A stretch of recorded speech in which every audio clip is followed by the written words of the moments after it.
компьютер шаардлагагүйгээр бусад бүх access point-тэй нэг access point дээр төвлөрүүлээд үлдээлээ. Тэгээд менежер явуулах боломжтой. Өөрөөр 50 хүртэл энэ 76 GW 76 гэсэн access point-тай нэгтгэхэд бүрдүүлэх явуулах боломжтой байгаа. Бүгдийн нэг хайраар оруулаад технологийн нэг газараас хийж боломжтой.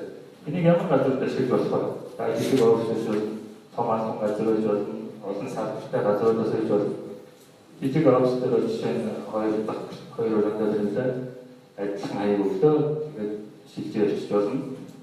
За олон давхартай байшин жишээ нь маш олон access point ашиглаж болно.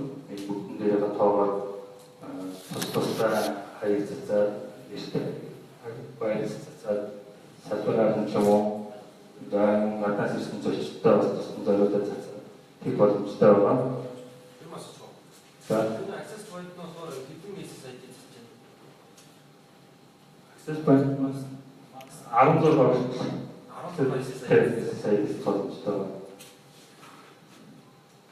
За олон салбартай байх юм бол хүмүүс эдгээр олгосноор салбаруудынхаас access point-ийг хэсүүлжэнд оруулснаар энэ салбарыг нөгөө салбар дээр очих ямар нэгэн тохиолдол шаардлагагүйгээр саний эсвэл нэг байцаа тохиолдол явуулах учраас наудтайгаа энэ эдгээр дээр нэг шинэ бүтээгдэхүүн гарсан танилцуулж GW 7 гэдэг эдгээр өөрөөр шинээр гарсан байгаа.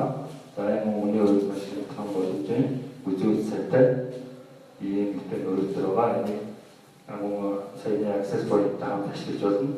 Энэ маань өөрөө бас access point-тай контролыг хийж өөрөөр тийм контролчтой байна. За тэгээд гаранттай юм.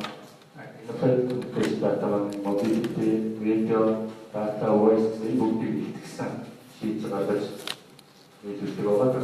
За ඒක асууж байна.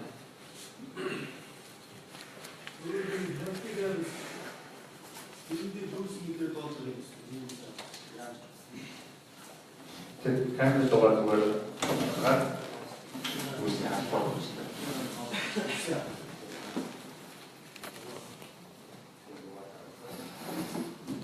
За өөрөөр хэлбэл болгоомжтой сүлжээнээр асуултууд